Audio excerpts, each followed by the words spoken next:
di sebuah desa yang hijau subur dan damai, bernama Engkeran, yang terletak di jantung Tanah Alas, Aceh Tenggara. Hiduplah masyarakat yang penuh kehangatan. Mereka saling bahu-membahu dalam gotong royong, menggantungkan rezeki pada sawah ladang yang melimpah, ternak yang gemuk, serta hutan rimba yang murah hati menyediakan segala kebutuhan. Panen padi menggunung, kerbau-kerbau berkeliaran di padang rumput, dan buah-buahan hutan selalu berlimpah, membuat desa ini seperti surga kecil di tengah pegunungan. Desa ini dipimpin oleh seorang raja bijaksana yang memerintah secara turun-temurun, mewarisi tahta dari leluhur. Namun, sudah bertahun-tahun raja itu tak kunjung dikaruniai keturunan. Menurut adat istiadat Tanah Alas yang kuno dan tegas, garis keturunan hanya bisa dilanjutkan oleh anak laki-laki. Jika tak ada, silsilah kerajaan akan putus total karena putri, meski cantik dan mulia, akan dibawa suaminya ke keluarga lain, meninggalkan tahta tanpa pewaris. Pada suatu malam yang hening,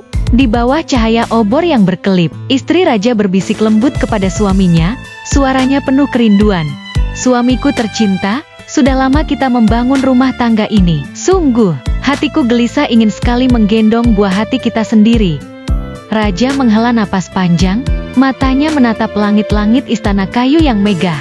"Benar katamu, istriku, jika esok aku dipanggil Yang Maha Kuasa tanpa penerus, kerajaan Keran ini akan lenyap seperti asap. Siapa yang akan melanjutkan tongkat estafet ini?" Mereka pun saling curah hati, membahas segala cara, dari doa-doa kusyuk di musala desa, hingga tempat pengobatan mujarab yang tersohor di seantero Tanah Alas. Akhirnya, raja memanggil utusan setianya untuk mencari dukun nujum paling sakti. Semua dukun di wilayah itu sudah dicoba, dari yang ahli ramuan herbal hingga pembaca bintang, tapi tak satu pun mampu membuahkan rahim sang ratu. Suatu hari, angin membawa kabar gembira dari Singkil.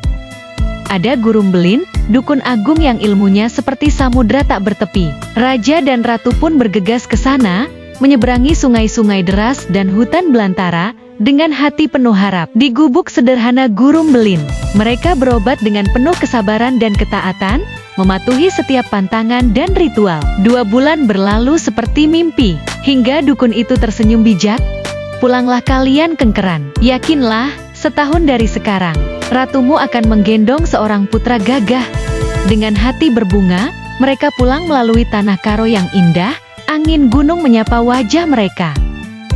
Sementara raja di Singkil, adiknya, Pengulumud, sudah diam-diam bermimpi naik tahta. "Abangku pasti takkan kembali," gumamnya licik. "Jika dia lenyap, kerajaan ini milikku." Tapi harapannya pupus saat raja dan ratu tiba di Engkeran dengan wajah berseri, membawa rahasia keajaiban. Beberapa bulan kemudian, ratu mengidam aneh-aneh, persis seperti ramalan dukun. Raja melonjak gembira. Akhirnya, penerusku datang. Namun, kegembiraan itu seperti duri bagi Pengulumud. Dendamnya membara. Ia pun mencari dukun bayaran, merayu dengan janji manis. "Wahai ahli nujum, ikutlah aku ke istana. Katakan pada raja bahwa bayi ini pembawa petaka musibah, wabah, hama, bahkan penjajah asing akan datang. Raja akan dibunuhnya sendiri. Singkirkan kandungan itu, dan jika berhasil, kau jadi wakilku saat aku naik tahta. 7 kerbau gemuk untukmu." Dukun itu tergiur, dan mereka berangkat. Di hadapan raja, dukun berpura-pura, "Ampun tuanku, kabar ini membawa duka. Menurut ilmu nujumku, kelahiran anak ini akan hancurkan negeri yang kini makmur. Pertanian melimpah, rakyat sentosa semua akan lenyap. Singkirkanlah sebelum terlambat." Raja gelisah, tapi ratu memohon air mata. "Biarkan aku rawat dia walau sebentar." Tepat setahun kemudian, lahirlah putra tampan tak tertandingi, wajahnya seperti ukiran dewa. Karena perjalanan orang tuanya ke Singkil menggunakan perahu layar, ia dinamai Si Layar. Kabar ketampanannya menyebar hingga Natam, ke telinga pamannya. Saat Si Layar berusia 10 tahun, ia bertemu Brudinam, putri pamannya di Natam, gadis cantik yang jatuh hati pada pesona Si Layar. Tapi raja teringat ramalan dukun palsu itu. Seharusnya bayi dibunuh sejak lahir, tapi ratu memohon, "Biarkan aku rawat dia beberapa tahun." Akhirnya, Si Layar tak dibunuh, melainkan diasingkan ke gunung, mengembala kerbau tanpa bekal. Ratu menangis tiada henti.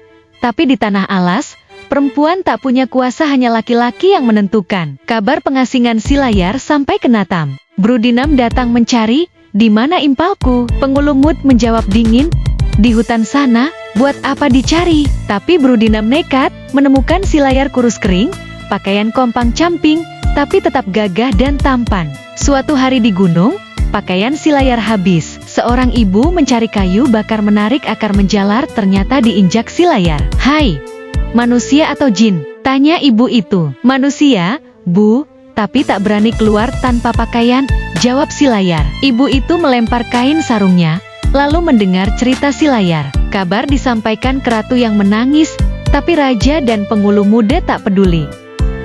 Kemudian, paman di Natam mendirikan rumah, mengundang keluarga Engkeran untuk kenduri adat. Silayar tak diundang, tapi ikatan batin memanggilnya turun gunung. Rumah tak berdiri meski dukun membaca mantra karena kekuatan Silayar. Saat Brudinam ke sumur, ia melihat Silayar, membawanya ke pesta. Dengan air berkah Silayar, tiang berdiri hanya dengan 2 orang. Semua kagum. Raja dan pengulumut malu melihat Silayar kompang camping. Pulang ke Engkeran, di Pulau Biang jalan datar lalu menurun.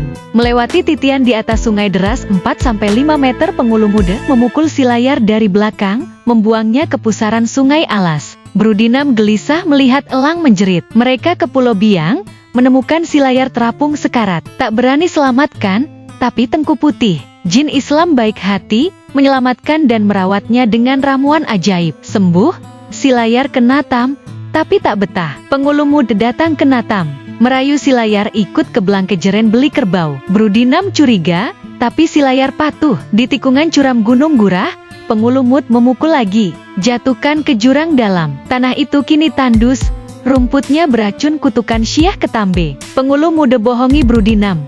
Silar dimakan harimau. Ia melamar Brudinam, yang akhirnya setuju karena paksaan. Tapi Silayar diselamatkan Syah Ketambe, dirawat, diajari ilmu pelebat perang sakti. Syah tahu pernikahan. "Turunlah, nak, bawa kebenaran." Silayar kecewa, tapi turun dengan pakaian kuning megah, pedang berkilau, 2 bambu, kuning untuknya, putih untuk musuh. Naik harimau. Di pesta Mekaleng, Silayar tiba gagah. Brudinam kenali, jelaskan salah paham. Silayar minta Brudinam syaratkan tanding pelebat sebelum nikah. Penghulu muda sombong setuju. Dengan canang menggelegar, mereka bertanding. Silayar unggul, pengulumut cabut pedang. Silayar cabut pedang pusaka. "Nyawamu di tanganku." Sekali tebas, leher penghulu muda putus. Raja menangis, tapi kebenaran terungkap. Fitnah pengulumut. Silayar nikahi Brudinam, pulang ke Engkeran sebagai raja setelah ayah mangkat, membawa berkah abadi.